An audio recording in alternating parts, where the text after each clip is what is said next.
প্রেমের অফার পায় না, কণ্ঠ ভালো সেটা বলে। আমার ব্যক্তিগতভাবে বলতে গেলে যে আমার ক্যারেক্টারটা অনেক ডিফারেন্ট। ডাকাতি হচ্ছে, একটা ঝামেলা ছিল, ছিনতাইকারীর দল, আমরা ঘুরে বেড়াচ্ছি। আমার ক্যারেক্টারটা অনেক ডিফারেন্ট।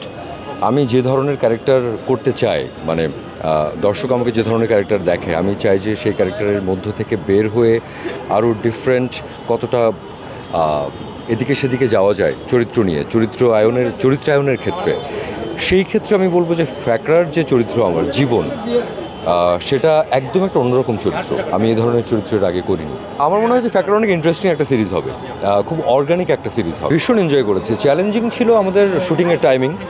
আমরা শুটিং শুরু করেছিলাম, আমার শুটিং শুরু হয়েছিল 7 তারিখ থেকে, মানে 5 তারিখে দেশের এত বড় পরিবর্তন, তারপরে 7 থেকে আমাদের বৃষ্টি, একটা ঝামেলা ছিল, রাস্তায় কোনো ল অ্যান্ড অর্ডার নাই, ডাকাতি হচ্ছে, একটা ঝামেলা ছিল।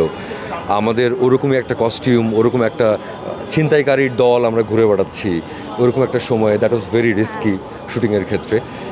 এইগুলো চ্যালেঞ্জেস ছিল, কিন্তু ক্যারেক্টার করতে গিয়ে আমার মনে হয় না কোনো চ্যালেঞ্জ হয়েছে। কারণ পার্থ থেকে শুরু করে আবরার, সেন্টু, যারা আমাদের যে 4 জনের কোর টিম, সঙ্গে শ্যামল ভাই থেকে শুরু করে আরও যারা আছেন, সবাই এত ভালো মানে এত ভালো একজন শিল্পী যে আমার মনে হয় যে সে কারণেই সবার যার ইন্ডিভিজুয়াল ক্যারেক্টারটা খুব ভালোভাবে গ্রো করেছে।